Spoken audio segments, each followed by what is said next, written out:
یه موسیقی خیابونی، چند نگاه بی صدا و یه شروع که فقط ظاهرش آرومه اما پشت همش یه قصه پنهونه. یه خیابون که هر قدمش یه راز داره، یه نگاه، یه وسوسه. دخترایی که نمیدونن دیده میشن، حرکتایی که انگار تصادفی هن. اما هیچ چیز اتفاقی نیست. اون نیمرخ، اون شال افتاده، اون رد شدن بی هوا. یه چیزایی توی این ویدیو هست که گفته نمیشن، فقط باید ببینیشون. حواست باشه هر ثانیه که رد میکنی یه چیزی رو از دست میدی.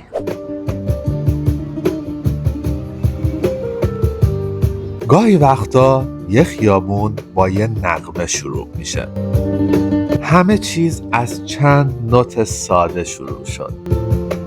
یه گیتار، یه کاخون، دو مرد که کنار هم نشسته بودن و تو دل هوای رو به غروب آروم آروم گل یخ کوروش یغمایی رو بی کلام ولی با تمام حس دنیا می زدن.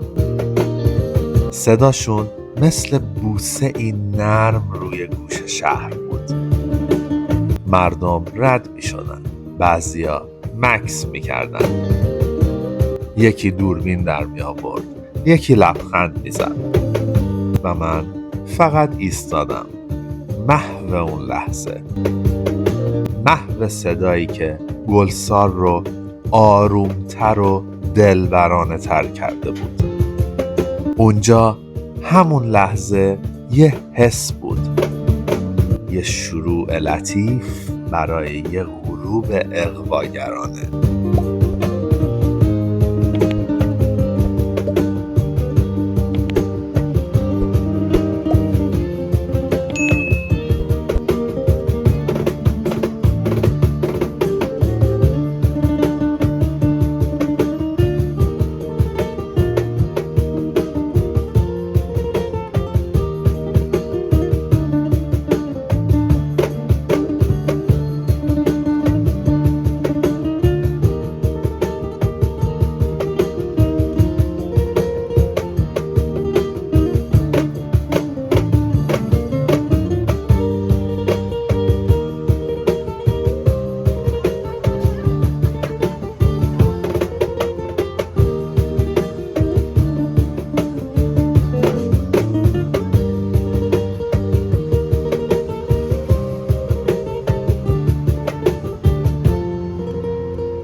حالا وقتشه که با من بیای، قدم به قدم توی خیابون اصلی گلسار، همون بالا شهر دلربای رشت، جایی که غروب‌ها بوی عطر زنونه میپیچه توی هوا و نور مغازه‌ها با پوست شفاف دخترها بازی میکنه. خورشید داشت آروم آروم پشت ساختمونا گم میشد و گلسار داشت خودش رو آماده میکرد برای شب، یه شب جادویی. قدم زدم، آروم، بی صدا، و خیابون پر بود از آدمایی که هر کدوم یه داستان با خودشون داشتن. خانوم‌ها با لباس‌های شیک، دخترای جوون، پسرها، زوج‌هایی که دست توی دست بودن. من فقط تماشا می‌کردم و ضبط.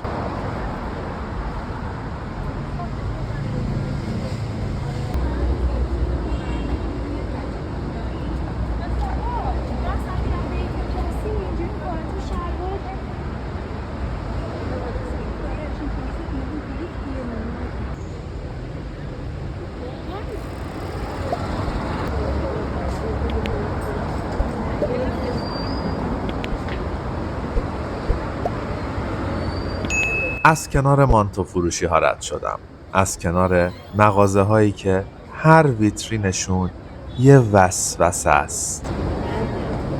شال، کفش، لباس زیر، گل، عطر، همه چی اینجا بوی وسوسه میده. و درست همون لحظه 2 دختر جلوی قاب من قرار گرفتن.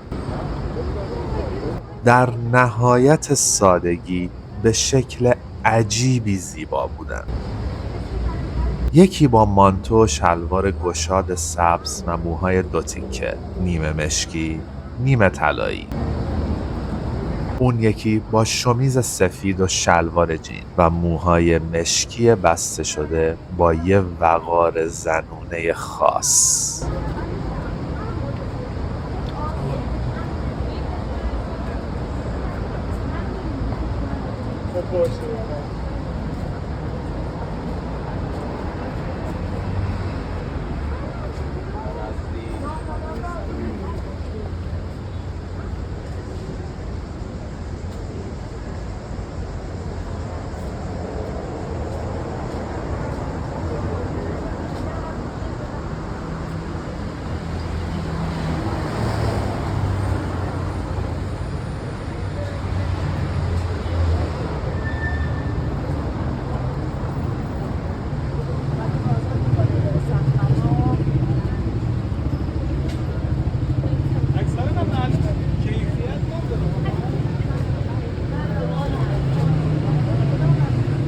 اونا تا آخر مسیر بی خبر از دوربین من با هم قدم زدن و من فقط تماشا، فقط ضبط.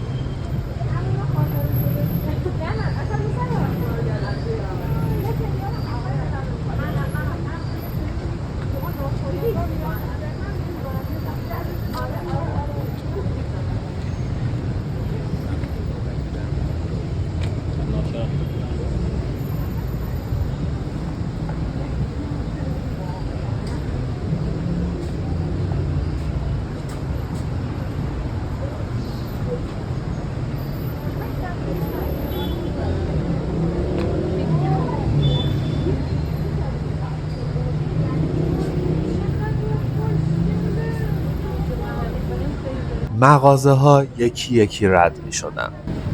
کافه ها، بوتیک ها، لوازم آرایشی، طلا فروشی ها، اسباب بازی، ساعت، لباس ورزشی، مردم در رفت آمد.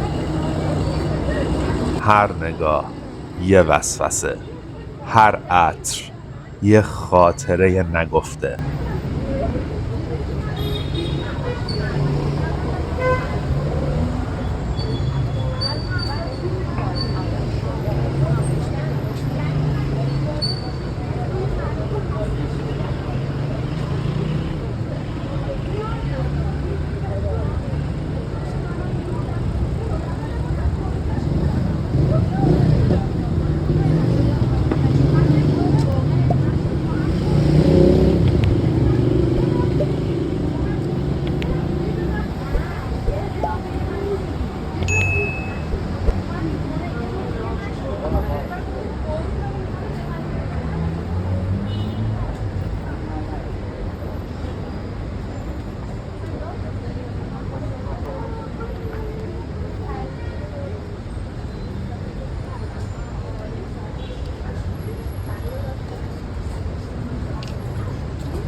من اول چیکار نکردم تو داری من اول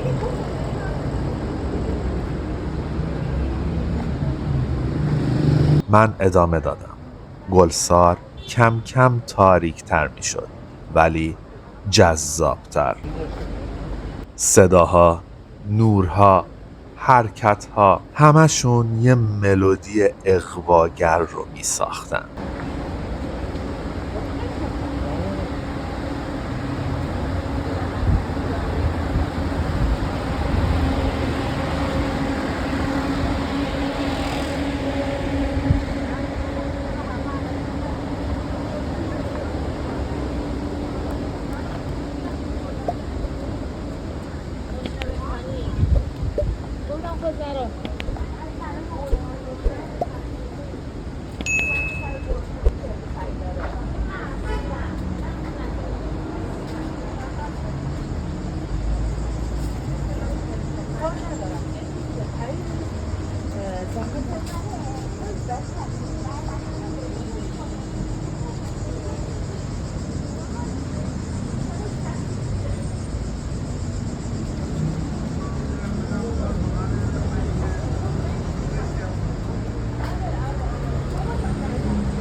و بالاخره رسیدیم به سراح گلایول. اونجا که خیابون تموم میشه اما حس تازه شروع میشه. این بود گلسار امشب. یه قدم زدن ساده که شاید فقط برای چشم‌ها ساده بود، اما برای دل، برای حواس یه افسون بود. تا ویدیو بعدی، من فریم و هنوز صدای تو توی گوشمه.